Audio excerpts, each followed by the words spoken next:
Hello दोस्तों, आज से हम तैयारी करने जा रहे हैं यूजीसी नेट की सेकंड पेपर की।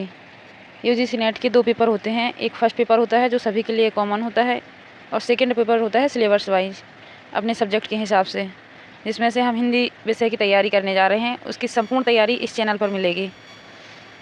हिंदी विषय का जो कोड है वो है 20। काफ़ी बच्चों को होता है जो जब हम लोग पेपर देने जाते हैं तो उन लोगों को पता ही नहीं चलता है कि क्या लिखा हुआ है। तो वहाँ पे जो लिखा होता है वो कोड लिखा होता है 20। पेपर सेकंड में पेपर फर्स्ट में 10-10 यूनिट हैं। अधिकांश पेपरों में 5 क्वेश्चन हर यूनिट से आते हैं, लेकिन इस बार के पेपर में कुछ अलग ही तरीके से पेपर आया हुआ था, जिसमें से लास्ट की 6 यूनिट से ज़्यादा क्वेश्चन पूछे गए थे। लेकिन हर बार ऐसा नहीं होता है। हर बार हर यूनिट से अधिकांशतः ज़्यादातर देखा जाए तो 4-5 क्वेश्चन हर में से पूछे जाते हैं। अब आइए अब बताते हैं सिलेबस के बारे में। सिलेबस में है सेकंड पेपर की हिंदी के सिलेबस में 10 यूनिट हैं। पहली यूनिट है विकास है, उसमें से काफ़ी ज़्यादा अंदर से पूछा गया है, जैसे भाषाएं हैं, पृष्ठभूमि हैं और मध्यकालीन आर्य भाषाएं हैं। इसमें से सारी भाषाओं के बारे में ही बताया गया है, जैसे उसकी विशेषताएं हैं और अपभ्रंश है, अवहट है, पुरानी हिंदी, जिस प्रकार से हिंदी भाषा का विकास हुआ है उसमें सारा हिंदी भाषा का विकास दिया हुआ है। किस तरीके से हमारी हिंदी भाषा का विकास हुआ है, किस स्तर पे थी और किस स्तर तक आ गई है, और अभी उसमें क्या क्या सुधार होता जा रहा है, इस यूनिट में इसी सब के बारे में दिया हुआ है।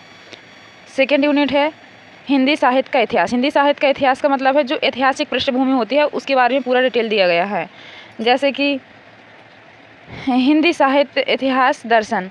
तो जो हिंदी साहित्य इतिहास दर्शन है उसके बारे में थोड़ा करके सब दिया गया है, और इसकी लेखन पद्धतियां हैं कि कौन से लेखक ने कब लिखा, कैसे लिखा, किस प्रकार से सुधार किया। काल विभाजन, हर लेखक ने अपने अपने हिसाब से कालों में विभाजन किया है, अपने हिसाब से नामकरण दिया है, उनकी विशेषताएं भी बताई हैं इसमें। मतलब आदिकालीन जो पहले जो विकास हुआ था, फिर जैसे आदिकाल है, फिर भक्तिकाल है, रीतिकाल है, इस तरीके से जो संपूर्ण इतिहास है वो सेकेंड यूनिट में दिया गया है। और फिर इसके बाद जैसे इसकी अन्य गद्य विधाएँ आ जाती हैं, वो भी सेकेंड यूनिट में लिया गया है, जो कि अदर यूनिट में भी है, लेकिन इसमें उसकी ऐतिहासिक पृष्ठभूमि है। अदर यूनिट में उनके पॉइंट वाइज, अदर यूनिट में सिर्फ मतलब एक टॉपिक उठाया गया है, लेकिन इसमें उसकी पूरी पृष्ठभूमि दिखाई गई है। जैसे उपन्यास की है, कहानी की है, नाटक की है, निबंध की है, आलोचना है, अन्य गद्य विधाएँ हैं, तो इसमें सभी के बारे में दिखाया गया है। और थर्ड यूनिट है, इसमें पाश्चात्य काव्यशास्त्र दिखाया गया है, भारतीय काव्यशास्त्र दिखाया गया है, मतलब जिसको संपूर्ण तरीके से कह सकते हैं साहित्य काव्यशास्त्र। अब इसको साहित्य काव्यशास्त्र को 2 भागों में बांटा गया है कि भारतीय काव्यशास्त्र और पाश्चात्य काव्यशास्त्र। जैसे कि ये जो चीज़ है, काव्य के लक्षण है, काव्य हेतु है, काव्य प्रयोजन है, प्रमुख संप्रदाय हैं, सिद्धांत हैं, रस हैं, अलंकार हैं, रीति है, ध्वनि है, वक्रोक्ति है, औचित्य हैं, रस, निष्पत्ति, साधारणीकरण, शब्द शक्ति, काव्य गुण और काव्य दोष, ये सब आ जाते हैं भारतीय काव्यशास्त्र के अंतर्गत।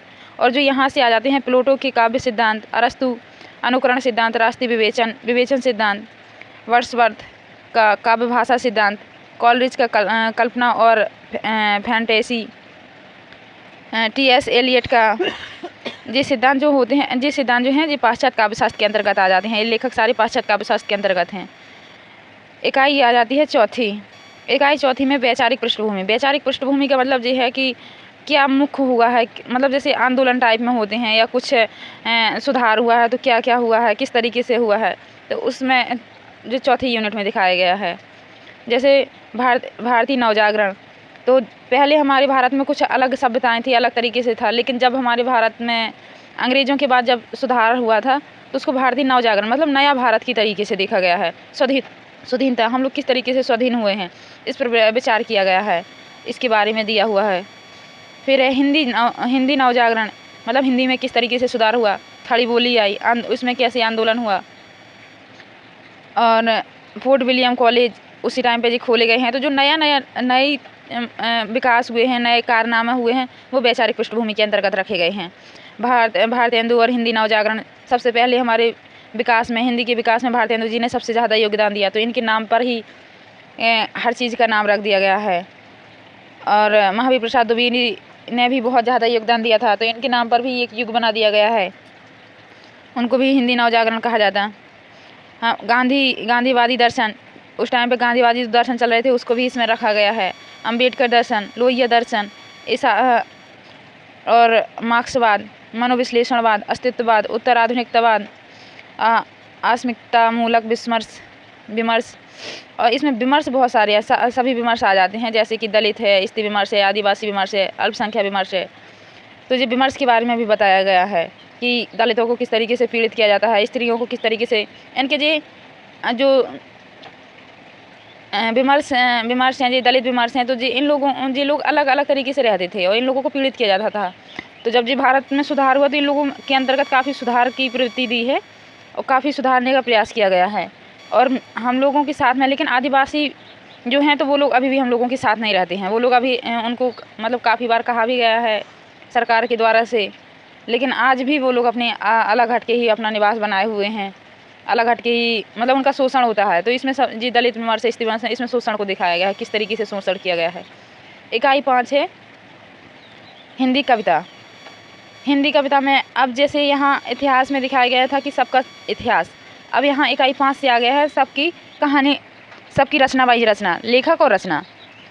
तो जैसे कि पृथ्वीराज रासो हैं, दिनकर रेवतड है, अमीर खुसरो हैं, खुसरो की पहेलियाँ और मुकरियाँ हैं, विद्यापति की पदावली है, और कवि का है हजारी प्रसाद द्विवेदी के पदों में से उठाए गया है। उनके कुछ पद हैं जो कि हजारी प्रसाद द्विवेदी के टाइम के उठाए गए हैं, जो इन्हें एक कबीर के ऊपर लिखा है हजारी प्रसाद द्विवेदी ने, उन्हीं के उस आधार पे उनके पद उठाए गए हैं।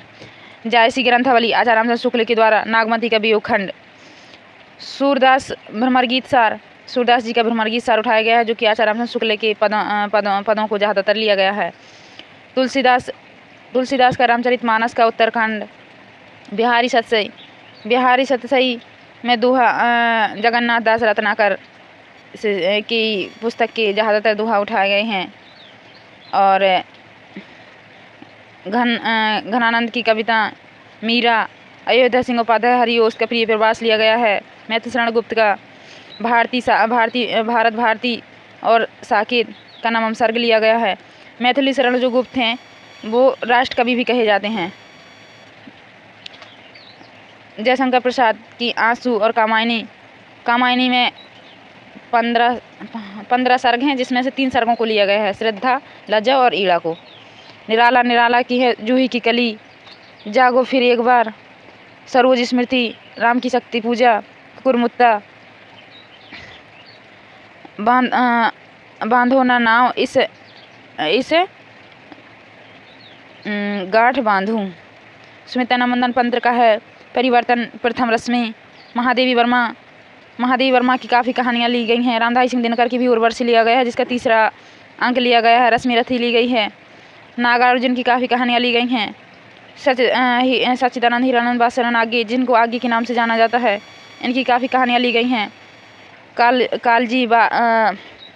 कलगी बाजरे की, यह दीप अकेला, हरी घास पर क्षण भर, असाध्य वीणा, कितनी नावों में कितनी बार। इनकी असाध्य वीणा एक बहुत, और कितनी नावों में कितनी बार, बहुत ज़्यादा फेमस कविताएं हैं। भवानी प्रसाद मिश्र, गीत फरोसे, इनकी एक कविता है। सतपुड़ा के जंगल, बहुत फेमस कविताएं हैं। मुक्तिबोध की हैं भूल गलती, ब्रह्म राक्षस अंधेरे में, और धूमिल की हैं नक्सलवाड़ी, मोचीराम, अकाल दर्शन, रोटी और संसद। इस प्रकार से इन लेखकों की कविताएं दी गई हैं। इकाई 6 में आ जाती है उपन्यास। इसमें उपन्यास का ऐतिहासिक पृष्ठभूमि तो 2nd यूनिट में दिखाई गई है, लेकिन इसमें जो लेखक और मुख्य लेखक हैं और उनकी रचनाएं हैं जो यूनिट 6 में दिखाया गया है। इसमें है पंडित गौरीदत्त की है देवरानी जेठानी की कहानी। इसमें पेपर में इस तरीके से पूछा जाता है कि देवरानी जेठानी की कहानी, इसमें से भी क्वेश्चन बनाए जाते हैं और पंडित गौरीदत्त के बारे में भी पूछ लिया जाता है। तो हमें एक चीज़ को नहीं पढ़ना है, हमें दोनों चीज़ों को लेके पढ़ना है, लेखक को लेके भी और रचना को लेके भी। लाला श्रीनिवास दास हैं तो इनकी है परीक्षा गुरु। तो लाला श्रीनिवास दास के भी ऊपर क्वेश्चन बनाने हैं और परीक्षा गुरु को भी पढ़ेंगे। प्रेमचंद का गोदान, तो प्रेमचंद का गोदान तो बहुत फेमस ही है। इसमें से बहुत सारे क्वेश्चन बनते हैं और इस टाइम पे भी काफ़ी क्वेश्चन मतलब इसमें से पूछे गए थे। और सबसे बड़ी बात तो ये है कि ये उपन्यास कहानी नाटक हैं, तो इनमें से जो पात्र होते हैं वो पात्र बहुत पूछे जाते हैं, तो पात्रों को खास करके ध्यान रखिए। आगे का पूरा नाम अभी आगे हम बताए थे, इनको आगे के नाम से ज़्यादा जाना जाता है। इनका शॉर्टकट नाम है इनका पूरा नाम है सच्चिदानंद हीरानंद वासनानंद आगे। तो इनको आगे की शेखर एक जीवनी, इनके 2 भाग है, जिनमें से पहले भाग को ही पूछा गया है। हजारी प्रसाद द्विवेदी का है बाणभट्ट की आत्मकथा। फर्रुखानाथ रेणु का है महला आंचल। यशपाल का झूठा सच है। अमृतलाल नागर का मानस का हंस है। भीष्म साहनी का तमस है। लाला श्रीनिवास दास का है राग दरबारी। कृष्ण सोबती का है जिंदगी नामा। मनु भंडारी का है आपका बंटी। जगदीश चंद्र का है धरती धन्ना अपना। ये इनके उपन्यास हैं, ये प्रमुख उपन्यास हैं जो कि यूजीसी नेट के सिलेबस के अंतर्गत रखा गया है। इनमें से हमें उपन्यास को भी पढ़ना है और लेखक के बारे में पढ़ना है, और जिस तरीके से क्वेश्चन पूछे जाते हैं हम उन सब पर विचार करेंगे।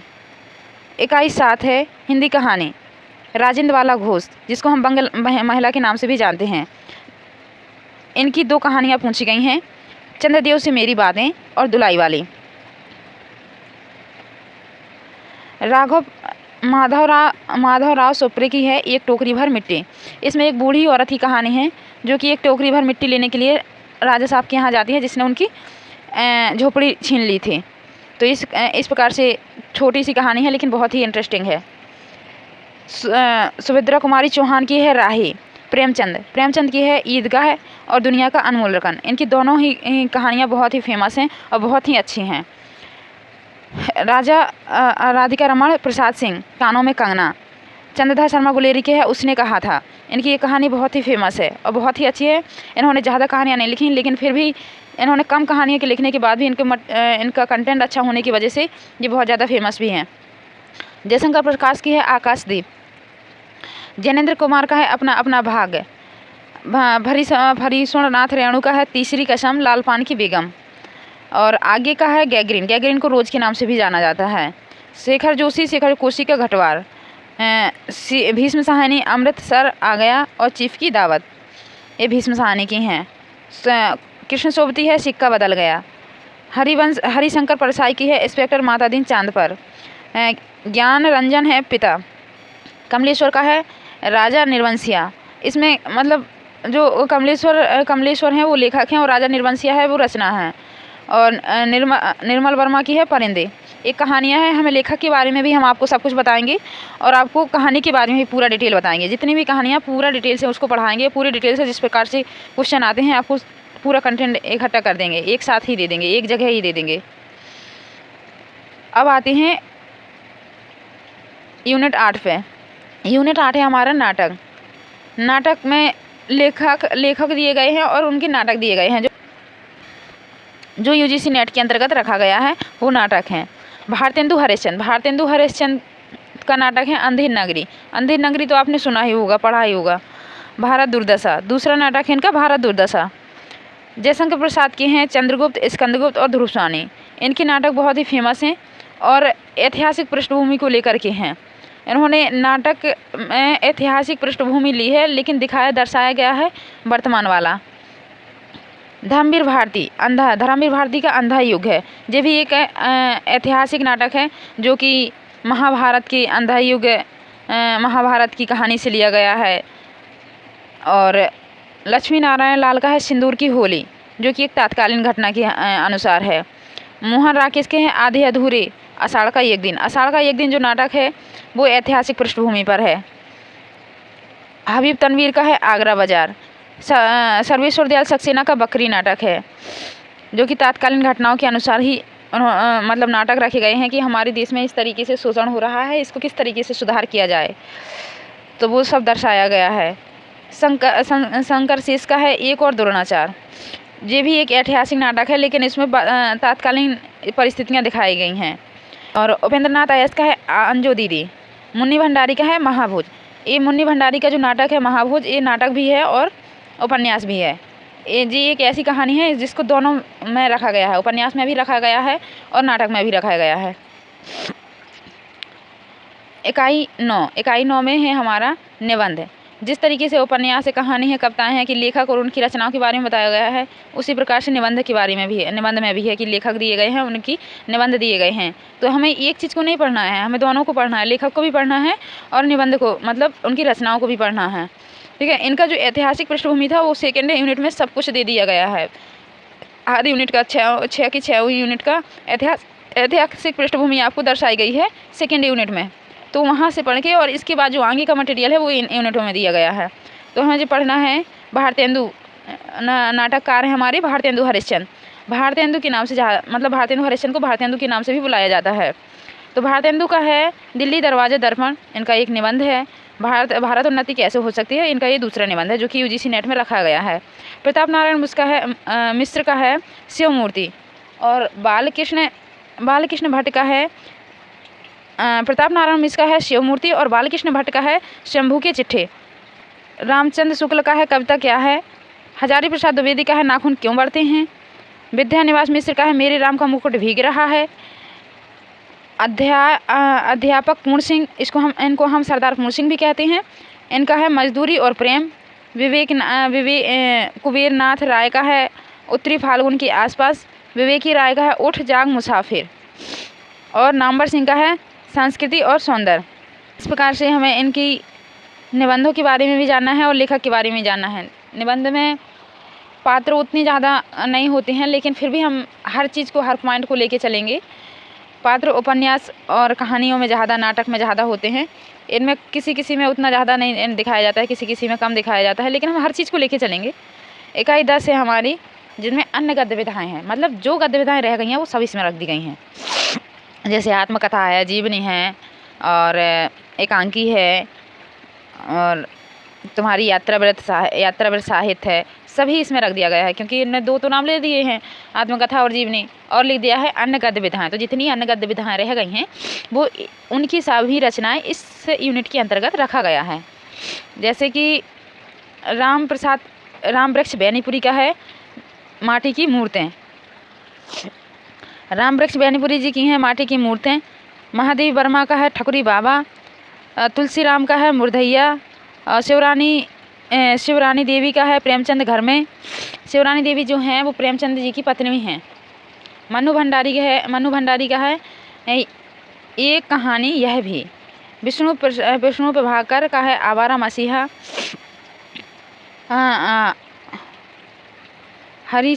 हरिवंश राय बच्चन का है क्या भूलूं क्या याद करूं, और रमणिका गुप्ता का है आप हुदरी। हरिशंकर परसाई का है भोला राम का जीव। कृष्ण चंदन का है जैसा जामुन का पेड़। दिनकर का है स्मृति के 4 अध्याय, और मुक्तिबोध का है लेखक की डायरी। राहुल सांस्कृत्यायन का है मेरी तिब्बत यात्रा। आगे का है अरे आयावर्त रहेगा याद। ये हमारा यूजीसी नेट का सिलेबस है जो कि पेपर सेकंड का है और हिंदी के पेपर का है। इतना कंटेंट पूरा होने में हमारा यूजीसी नेट का जीआरएफ ही क्लियर हो जाता है बहुत अच्छे नंबरों से। हमें अपना सिलेबस कंटेंट पूरा करना है और वो इस चैनल पे आपको पूरा मिल जाएगा। पूरा A to Z शुरू से लेके अंत तक तुम्हें पूरा मिल जाएगा। बस आपका सपोर्ट चाहिए, आपका साथ चाहिए, और बस आपको इस चैनल पे आपको कोई फीस नहीं लगेगी। एक भी रुपये फीस नहीं लगेगी, बस आपका सपोर्ट चाहिए। थैंक यू, धन्यवाद।